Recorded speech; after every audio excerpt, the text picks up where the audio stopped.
Cette semaine, nous avons étudié ou nous étudions le dernier livre, ou du moins le dernier chapitre choisi parmi les psaumes.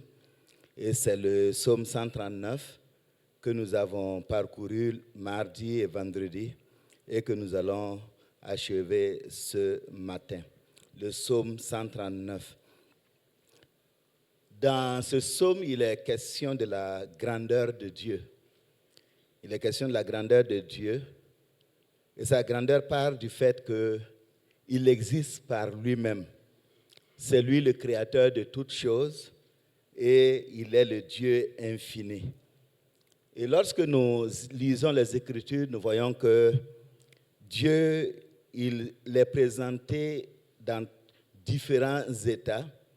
C'est-à-dire qu'il est celui qui, lorsqu'on parle du temps, on parle de son éternité. Lorsqu'on parle de l'espace, on parle de son omniprésence, c'est-à-dire qu'il est présent partout à la fois. Quand on parle de la connaissance, il est question de son omniscience, le tout connaissant. Et quand on parle de la puissance, il s'agit de son omnipotence, tout puissant. Alors, dans les Écritures, il est partout, nous allons retrouver ce genre d'éléments qui nous montrent la puissance et la grandeur de Dieu. Mais ici, nous verrons que David ramène tout cela à sa propre personne. C'est-à-dire de parler de la nature et tout ce que nous voyons autour de nous, de l'univers. David ramène tous les états de Dieu, toute la nature de Dieu à sa propre personne pour pouvoir réellement mieux l'adorer. Et donc dans ce psaume, nous avons 3 confessions de foi. Et après ces 3 confessions de foi, il y a des conséquences qu'il faut tirer. Et donc ce sont ces 4 parties qui nous intéressent ce matin. Prions le Seigneur. Éternel des armées, nous bénissons ton nom parce que ta parole fait toujours du bien. Tu es là ce matin. C'est à toi que nous avons crié Hosanna parce que tu es béni et tu seras toujours béni. Et nous voulons recevoir ta sagesse qui nous permet de marcher avec toi et de te chanter en tout temps et en tout moment. Au nom de Jésus-Christ. Amen. Alors, la première confession, nous allons avancer avec le chapitre étape par étape. La première confession de David dit que Seigneur, tu connais tout de moi, tu connais tout de ma personne. Et cela se trouve dans les versets 1er au verset 6. Dieu connaît tout. Il connaît tous les événements du passé, du présent et de l'avenir. Et la particularité avec Dieu, c'est qu'il ne connaît pas parce qu'il a appris. Il connaît tout simplement parce qu'il sait. Nous, nous connaissons parce que nous avons appris. Mais lui, il connaît parce qu'il sait. En toute situation, il sait, il est au courant, il connaît. Étant donné son immortalité, il connaît la fin dès le début en un seul acte simultané.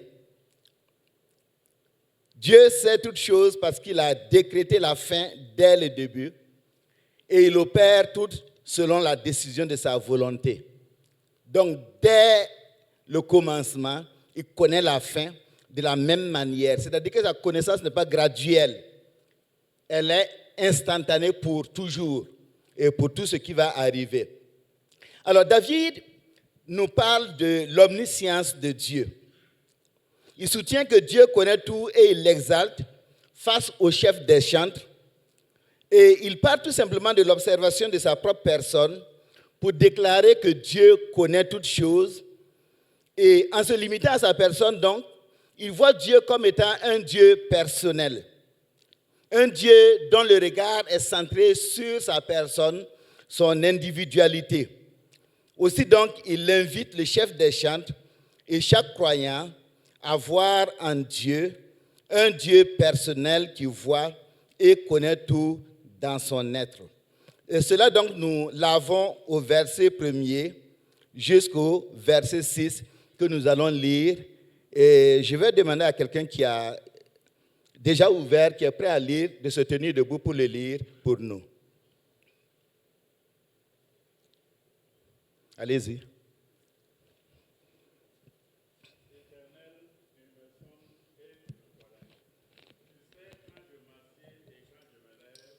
Tu pénètres de loin ma pensée. Tu sais quand je marche et quand je me couche, et tu pénètres toutes mes voies. Car la parole n'est pas sur ma langue, que déjà, ô Éternel, tu la connais entièrement. Tu m'entoures par derrière et par devant, et tu mets ta main sur moi. Une science aussi merveilleuse est au-dessus de ma portée. Elle est trop élevée pour que je puisse la saisir. Voilà, merci beaucoup. Et je signale que je prends des produits qui assèchent ma bouche. Donc, très souvent, je vais devoir prendre une goutte d'eau. Alors, David présente le Dieu qui connaît tout de sa personne. Et lorsque nous lisons ces versets, ces 6 versets que nous avons lus, nous voyons que David veut nous encourager à retenir une fois pour toutes, retenir pour toujours que Dieu nous connaît, Dieu te connaît, Dieu me connaît. Il connaît tout ce qui te concerne. Et en tant qu'enfant de Dieu, tu dois être prêt à affirmer ces choses-là. Et cela va donner de la joie de marcher avec Dieu. Tout en moi est à découvert devant Dieu.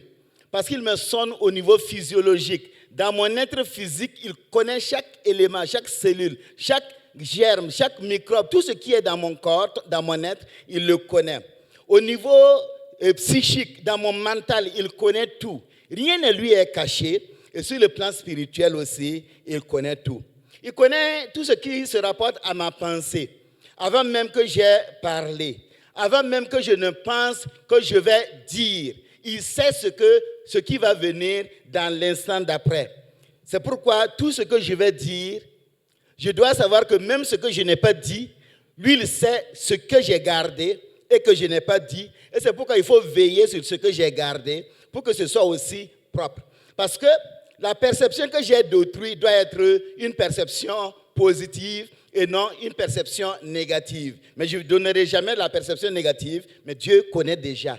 Et c'est pourquoi je dois savoir que Dieu me juge, il me sonne. Il connaît mes mouvements, là où je me tiens, à l'instant T, où que je sois, où que j'aille, mes vas-y et mes viens. Il le connaît tout, il connaît toutes mes voies. Et il connaît tout ce qui justifie les actes que je pose, les pas que je pose, tout ce que j'engage comme action. Il connaît aussi les dangers qui m'entourent. Il connaît ce que Satan a projeté contre moi. Il connaît ce que Satan a placé sous mes pieds. Il connaît ce qui va tomber sur moi. Rien n'est caché, puisqu'il m'entoure devant et par derrière, en haut et en bas. Tout est à découvert. Par contre, Satan ne connaît pas tout. Satan ne connaît que ce que Dieu a dévoilé. Satan ne connaît pas tout, mais notre Dieu connaît tout du début jusqu'à la fin. Et ce qui est merveilleux, c'est qu'il connaît ce qu'il a planifié pour nous. Tout ce qui nous arrive entre dans le plan de Dieu. Soit en bénédiction, c'est Dieu, ce n'est pas le hasard. Quand c'est un problème, une situation difficile, c'est que Dieu l'a permise aussi pour un objectif. Il ne permet jamais un mal qui m'arrive sans but, sans objectif. Il est au courant de tout.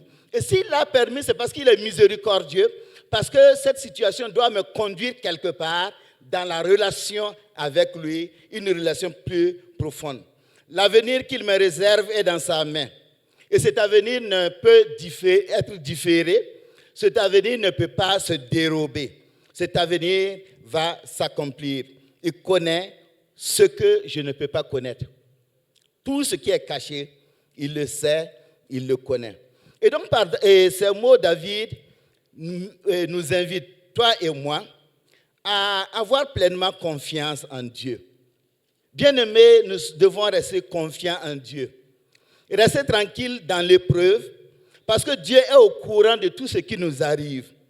Ce n'est pas ce qui nous arrive, Dieu l'a permis pour nous amener à mieux le connaître, à mieux le découvrir, à mieux nous rapprocher de lui et à rejeter peut-être quelque chose pour marcher avec lui. Rien ne peut me retirer d'entre les mains de Dieu. Lorsqu'il dit que toute chose concourt au bien de ceux qui aiment Dieu, c'est vrai. Et il faut le vivre. Toute chose concourt réellement au bien de ceux qui aiment Dieu. Et pour cela, je peux proclamer le fait que Dieu ne peut m'abandonner. Parce qu'il a dit, je ne t'abandonnerai point, je ne te délaisserai point. Nous pouvons, à cause de cela aussi, demander à Dieu de nous aider à développer des pensées pures. Puisqu'en nous, parfois, il y a des pensées impures. Demander à Dieu de m'aider à ce que je puisse avoir des pensées qui sont pures.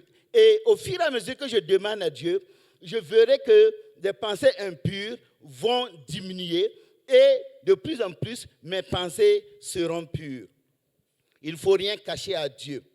Quel que soit ce qui arrive, quel que soit l'état dans lequel je me trouve, il ne faut rien cacher à Dieu, puisqu'il voit tout et il veut m'aider et il veut me secourir. Si j'ai péché, il ne sert à rien de cacher mon péché. Je dois le lui dire parce qu'il est là et il veut me délivrer, me libérer. Ça m'embête vraiment. La deuxième confession de foi de David, c'est que le Seigneur est partout. Seigneur, je ne peux me cacher de toi. Versets 7 à 12. Vous voyez, si Dieu connaît tout, c'est bien parce qu'il est partout à la fois. Ses yeux voient tout. Il ne peut y avoir un espace qui se dérobe aux yeux de Dieu, au regard de Dieu. Et les Écritures affirment que l'Éternel regarde du haut des cieux et il voit tous les fils des hommes. De son lieu élevé, il voit tout ce qui se passe sur la terre, sur tout le globe terrestre. Dieu est présent en tout lieu, avec la même intensité, partout à la fois. Et cette omniscience et omniprésence de Dieu n'est pas à confondre avec ce que disent les panthéistes, comme quoi la rivière est Dieu, l'arbre est Dieu, alors la montagne est Dieu. Non. Dieu est une personne et il est distinct de sa création. Et c'est parce qu'il est une personne que vous et moi, nous sommes des personnes. Nous sommes des personnes puisque nous avons été créés à son image. Il est celui-là qui est présent en tout lieu où je vais. Par contre, Satan n'est pas partout. Satan n'est pas partout, mais il a ses démons partout. Il a les esprits mauvais partout qui font le rapport à leur maître. La seule personne qui soit omniprésente, présente en tout lieu, avec la même intensité, c'est Dieu, notre Seigneur, notre Dieu. Et David dit, à partir du verset 7 donc, où irai-je loin de ton esprit? Et où fuirai-je loin de ta face? Si je monte aux cieux, tu y es. Si je me couche au séjour des morts, t'y voilà. Si je prends les ailes de l'aurore et que j'aille habiter à l'extrémité de la mer, là aussi ta main me conduira et ta droite me saisira. Si je dis, au moins les ténèbres me couvriront, la nuit devient lumière autour de moi. Même les ténèbres ne sont pas obscures pour toi. La nuit brille comme le jour et les ténèbres comme la lumière. Alors, David ici nous parle de fuite. Et c'est à se demander pourquoi il parle de fuite. Est-ce que l'on peut fuir Dieu? Pourquoi fuirais-je Dieu? Et comment puis-je fuir Dieu? Alors, lorsque je pêche, je fais tout pour ne pas regarder la face de Dieu. C'est-à-dire que le péché nous éloigne de Dieu et même on le fuit parce qu'on sait qu'on a commis quelque chose. On a désobéi. Ou bien lorsqu'on projette de désobéir, on fuit Dieu. 2 cas. Adam et Ève, lorsqu'ils ont péché, ils se sont cachés parce qu'ils ne pouvaient pas supporter le regard de Dieu parce qu'ils se sentaient nus désormais. Ils ont fui Dieu à cause de leur état qui venait de se manifester dès le moment où ils ont mangé le fruit défendu. Et ils avaient subitement peur de Dieu. Ils avaient peur de son regard transperçant. Ils veulent aller avec Dieu, mais ils ont peur de lui à cause du péché. Bien-aimé, celui qui désobéit à Dieu ne peut pas supporter le regard de Dieu. Il ne peut pas supporter parce que ça pénètre, parce que ça transperce. Mais au lieu de fuir, il vaut mieux tomber à ses pieds et demander pardon pour être libéré de sa culpabilité. Nul ne peut fuir son sentiment de culpabilité en tentant de s'éloigner de Dieu parce que Dieu, il est présent partout. Partout avec la même entité de sa personne. Jonas, quant à lui, a fui parce qu'il a opté de désobéir à l'appel. Il savait que Dieu veut qu'il aille à Ninive. Et comme il ne voulait pas, il a choisi de désobéir et il va quitter l'Est Israël pour fuir à l'ouest, à Tarsis, vers le sud de l'Espagne. Il voulait fuir d'est en ouest, loin de la face de Dieu, afin de ne pas accomplir la mission que Dieu lui a confiée. Mais au lieu de fuir, lorsque Dieu t'appelle, au lieu de fuir, fais comme Saul de Tarse, tombe à ses pieds et tu dis, Seigneur, que veux-tu que je fasse? Alors, le roi David nous parle ici donc de la fuite. Pour nous dire que Dieu est présent en tout lieu. Où est-ce que je peux fuir? Fuir aux cieux? Non, c'est peine perdue. Parce que le ciel est mon trône et la terre mon marchepied. Dans Ésaïe 66, verset 1. Quelqu'un se tiendra-t-il dans un lieu caché sans que je le voie? Dit l'Éternel. Ne remplis-je pas, moi, les cieux et la terre?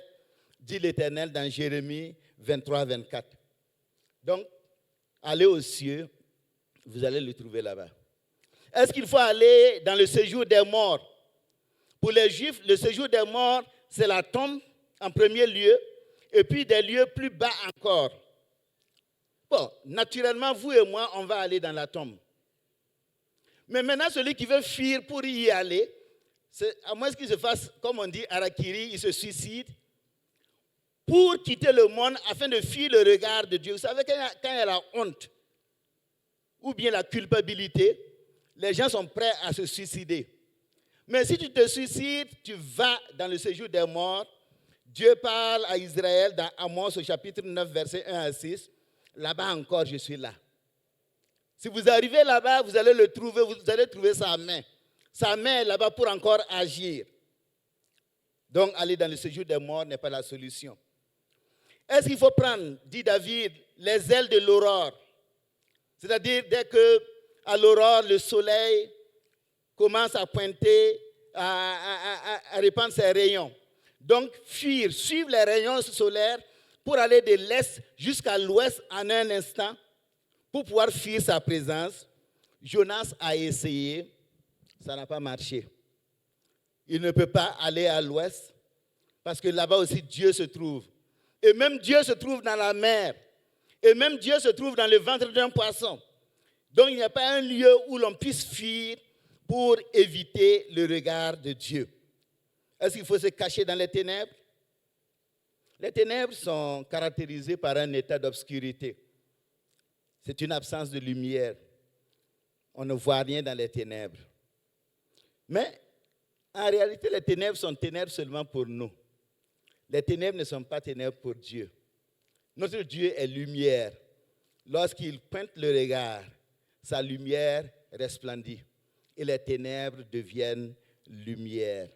Lorsque Dieu me regarde dans mes ténèbres, Sa lumière vient me mettre à nu, m'exposer, de telle sorte que les ténèbres ne sont pas un lieu de cachette. Dit Job, Dieu met à découvert ce qui est caché dans les ténèbres. Job 12, 22. Et Élie ajoute dans le chapitre 34, verset 22, « Il n'y a ni ténèbres ni ombre de la mort où puissent se cacher ceux qui commettent l'iniquité. Dieu est présent partout. » Il n'y a pas de lieu où l'homme puisse fuir loin de Dieu. Il n'y a pas de lieu où l'homme puisse se cacher de Dieu. Partout, en haut dans le ciel, en bas dans la terre, sous la terre, dans l'espace, dans les ténèbres, Dieu est là. Et de sa présence jaillit sa lumière. Et sa lumière met tout à nu. Parce que notre Dieu, il est lumière et omniprésent. L'omniprésence de Dieu doit être donc le fondement de notre paix, le fondement de notre assurance et de notre joie. Vous et moi, si nous savons que Dieu est partout, ça veut dire que partout, il est prêt à nous garder, à nous protéger. Dans le psaume 91, verset 14, il dit, « Je le bénirai, puisqu'il m'aime. J'aurai le regard sur lui, dit-il dans le psaume 32, verset 8. Et dans Ésaïe, au chapitre 43, verset 1 à 2, il dit, « Ainsi parle maintenant l'Éternel qui t'a créé, ô Jacob. » Vous pouvez mettre votre nom à cet endroit. « Celui qui t'a formé, ô Israël, ne crains rien, car je te rachète. Je t'appelle par ton nom, tu es à moi. Si tu traverses les eaux, je serai avec toi. » Dieu est dans les eaux pour te secourir. Si tu es dans les fleuves, ils ne te submergeront pas. Si tu marches dans le feu, peut-être que tu es dans le feu en ce moment. Peut-être qu'il y a un feu qui te brûle en ce moment parce qu'il y a une situation douloureuse dans ta vie. Dieu dit, tu ne te brûleras pas, aie confiance en moi. Et la flamme ne t'embrasera pas. Bien-aimé en tant que chrétien, en tant qu'enfant de Dieu, croyons, comprenons toujours, c'est ça qui va nous aider à rester stable, à rester équilibré, à rester vraiment dans la paix. La volonté de Dieu ne te conduira pas là où la grâce de Dieu ne peut pas être présente pour te soutenir. Jamais. Si Dieu a permis qu'on te place quelque part, sa grâce sera là-bas pour te soutenir. Si Dieu a permis qu'on te fasse du mal et qu'on te chasse quelque part, sa grâce sera là pour te soutenir. Il n'y a pas de situation dans laquelle tu sois, de lieu où on impose ta présence sans que Dieu ne soit présent pour te garder et t'aider, te soutenir. Notre Dieu est présent partout. Il est omniprésent pour notre bonheur, pour notre paix. Troisième confession de foi. Seigneur, tu m'as créé avec perfection. Ici, l'adoration de David traduit l'omnipuissance de Dieu. Dieu peut tout et il soutient tout par sa main toute puissante. Et Dieu l'a montré par sa capacité à créer les cieux et la terre, sa capacité à créer tous les éléments que nous voyons et que nous ne voyons pas. Et sa puissance se voit aussi dans le fait qu'un jour, il va détruire tout ce que nous voyons, cette terre et ces cieux. Il va la détruire, pas parce qu'il ne peut plus la tenir, pas parce qu'il n'est plus capable de la tenir, mais parce qu'il veut l'enlever pour créer une nouvelle terre et de nouveaux cieux.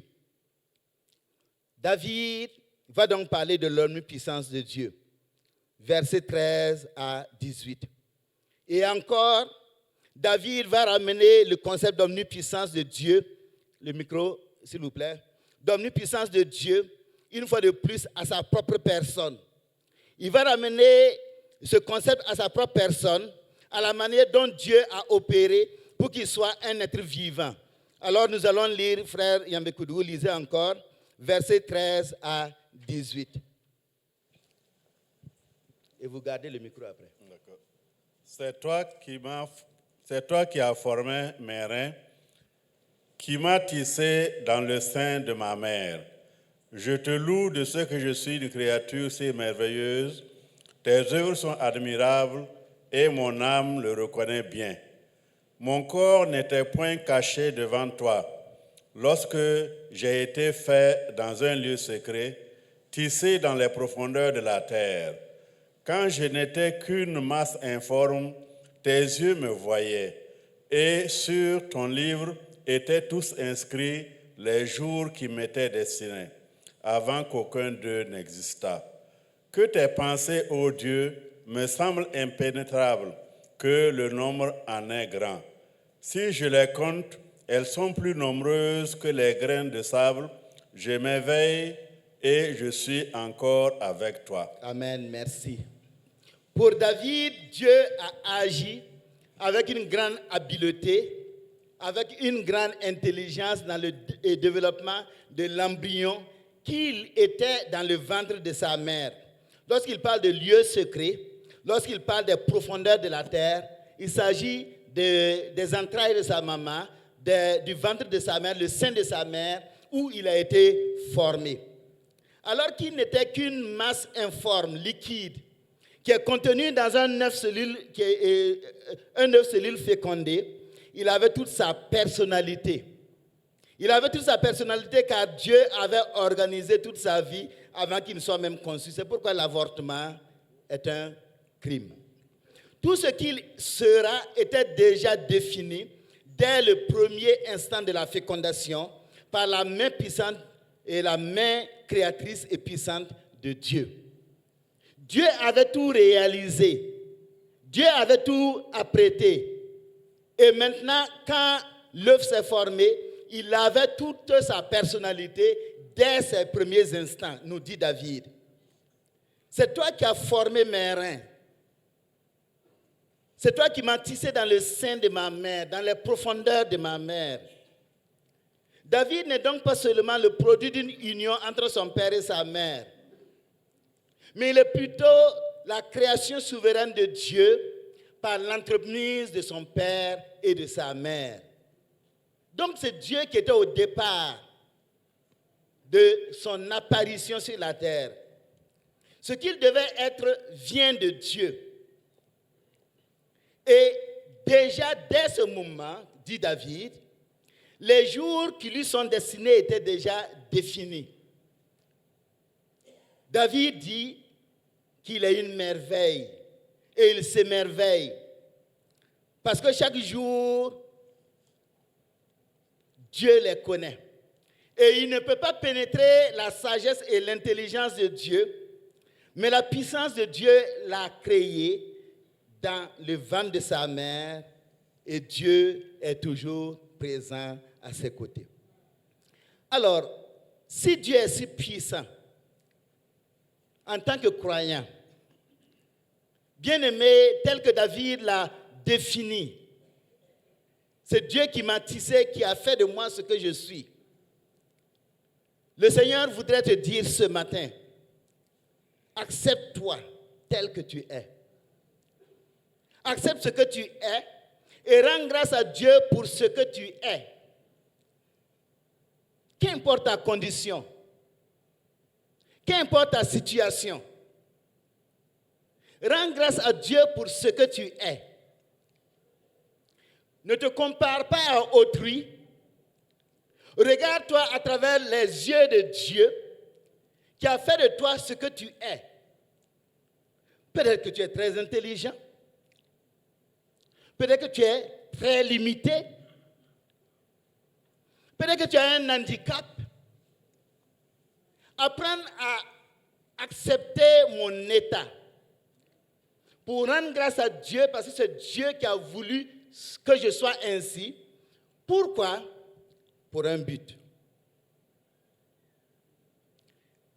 Le croyant doit se regarder à travers le regard de Dieu qui fait toutes choses bien et qui l'a créé pour un but. Cette disposition psychique et spirituelle va alors lui permettre de demander d'une part quel est le but de sa vie, quel est le but de ma vie. Je suis limité. Qu'est-ce que tu attends de moi dans mes limites? j'ai une certaine capacité. Qu'est-ce que tu attends de moi avec les capacités que tu m'as données? Il y a des gens qui sont très intelligents. Qu'est-ce que mon intelligence doit réaliser pour ta gloire? Et aussi demander pour combien de temps tu m'as créé. Pour pouvoir exploiter le temps, l'aujourd'hui qui est devant toi. Pour pouvoir bien exploiter le moment que tu as pour remplir ta mission avant que l'autre jour où tu ne seras plus sur terre n'arrive.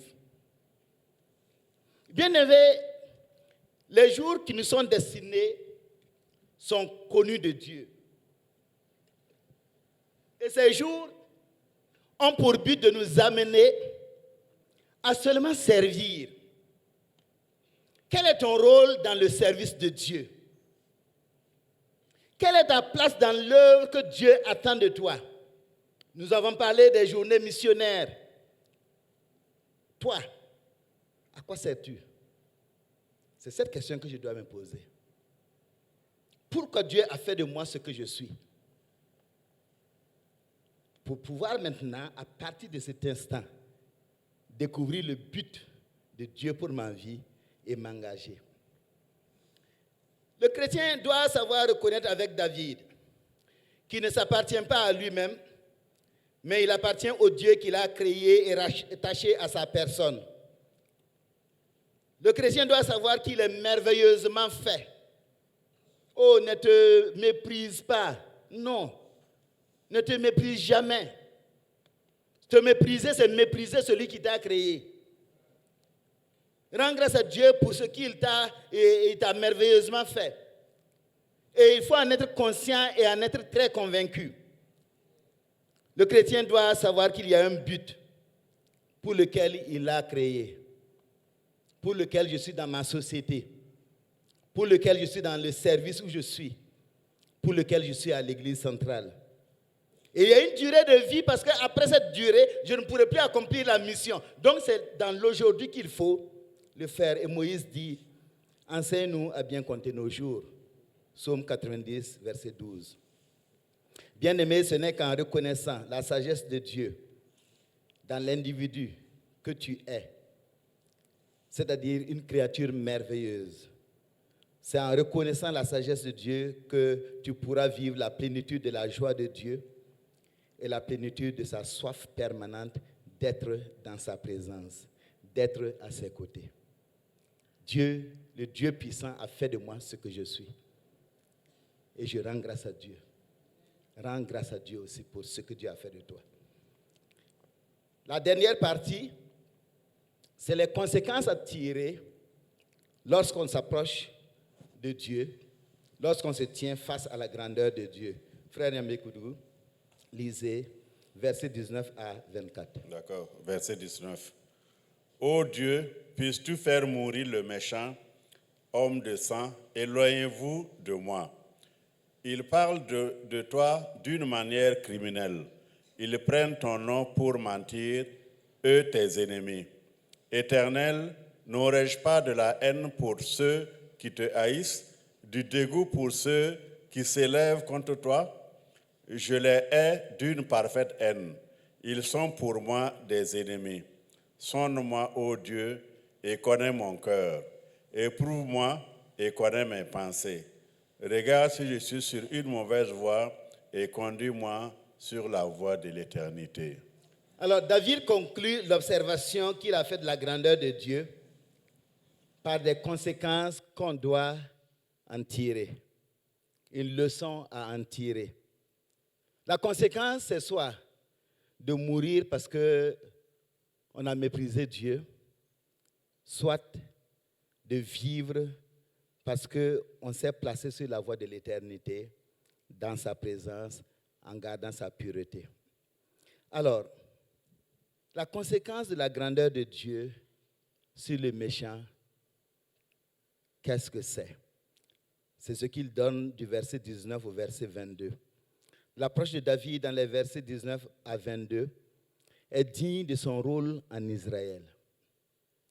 David a été oint par le prophète Samuel pour diriger Israël et guider son peuple vers la crainte de Dieu.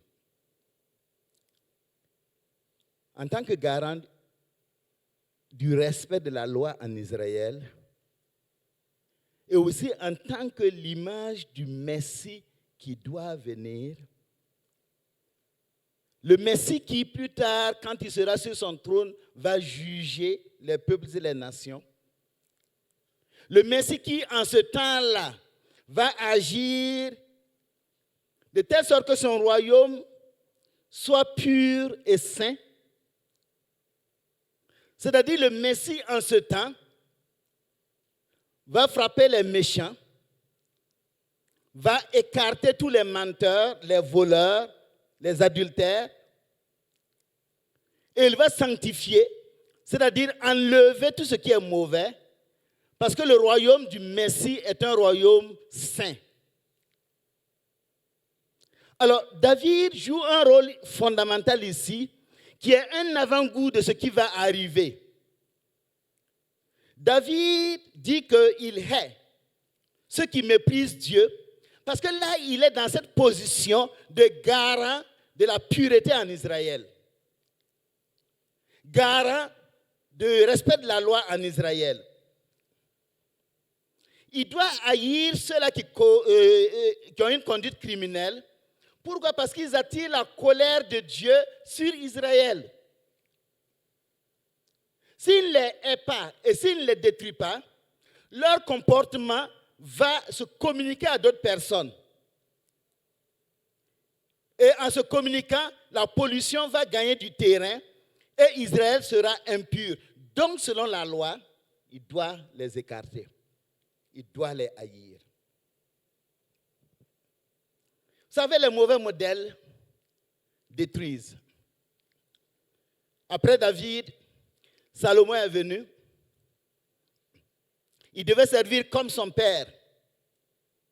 Mais Salomon est allé prendre une femme là où il ne devait pas aller prendre, en Égypte. Il est allé prendre les Sidoniennes. Et finalement, à la fin, Salomon lui-même, lisait 2 Rois 11, lui-même, 1 Roi 11 plutôt, lui-même, il s'est adonné à l'idolâtrie. Le mauvais modèle que vous laissez à côté va corrompre ceux-là qui sont aux alentours. Et il faut donc arrêter le mal avant qu'il n'aille loin. C'est comme ça le problème de la gangrène, non? Voilà. Donc, David dit, je hais. Et je dois les haïr parce qu'ils attirent la colère de Dieu sur la nation. Éternel, n'aurais-je pas de la haine pour ceux qui te haïssent? Ils sont pour moi des ennemis. Alors, dans ce temps, dans le Proche-Orient ancien, celui qui est le vassal, il doit haïr l'ennemi de son suzerain. Et dans le traité, si vous voulez accepter, si tu veux que je te protège, mes ennemis doivent être tes ennemis. Et David agit ici en tant que vassal de Dieu. Les ennemis de Dieu sont les ennemis de David.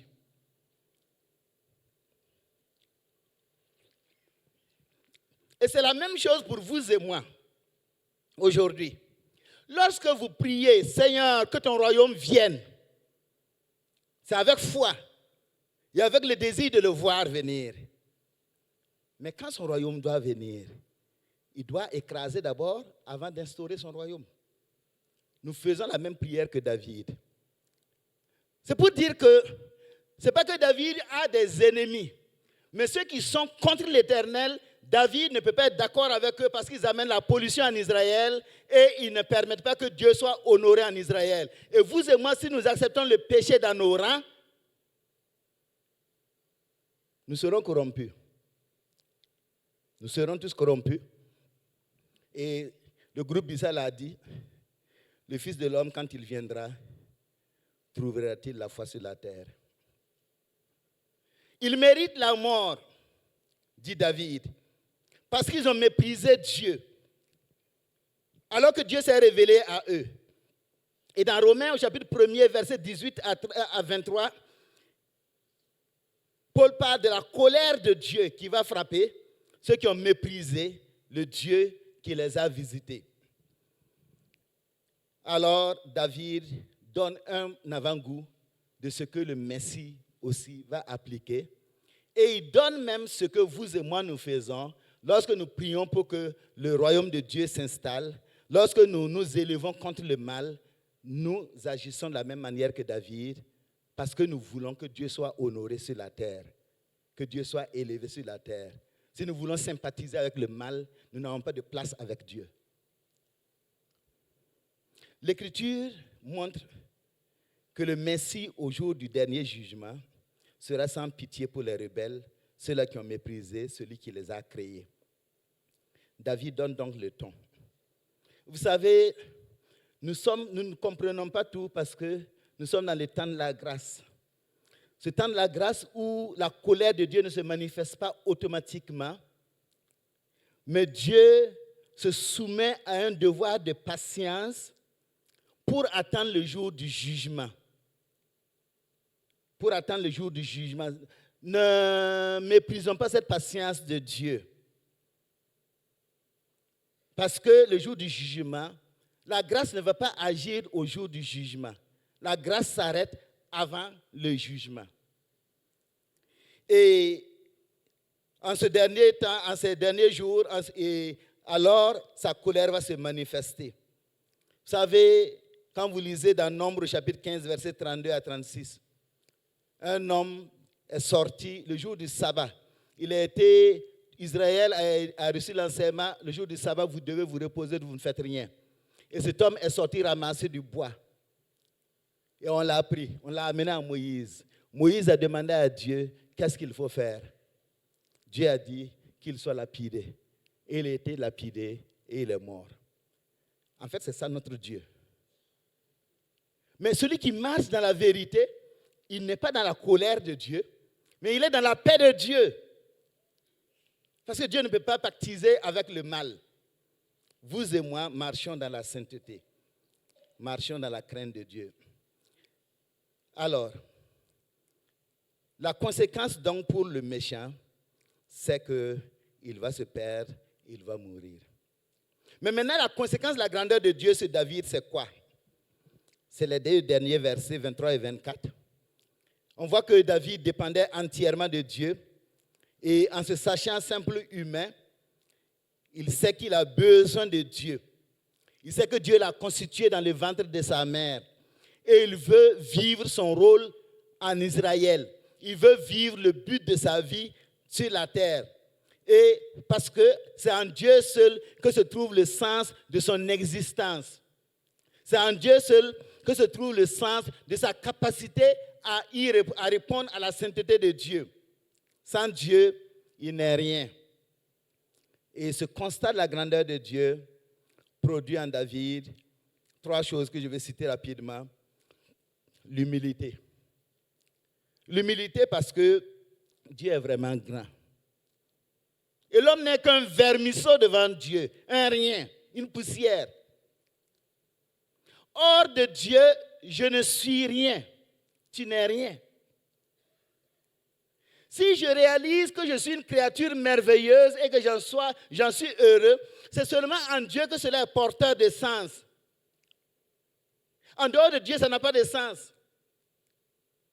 C'est en Dieu que le fait que je sois une créature merveilleuse a du sens. Et donc, je veux m'humilier devant lui. Deuxièmement, ça inspire l'adoration.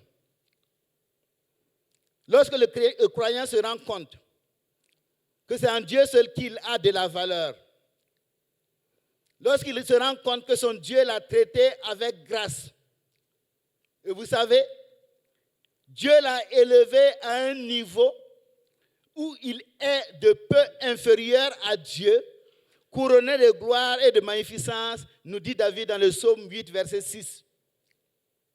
Lorsque vous vous rendez compte que Dieu m'a créé, il m'a donné autant de valeur, m'a rendu si précieux, la seule chose que je peux c'est de tomber à genoux devant lui et l'adorer. Parce qu'il est bon. Il a fait de moi ce que je ne pouvais jamais être. Et troisièmement, de la soumission. De la soumission parce que lorsqu'on a un Dieu si bon, il ne faut pas le perdre. Il ne faut pas le perdre par la désobéissance. Le croyant garde donc son regard fixé sur la face de son Dieu. Tout croyant sérieux fixe le regard du Seigneur à chaque instant.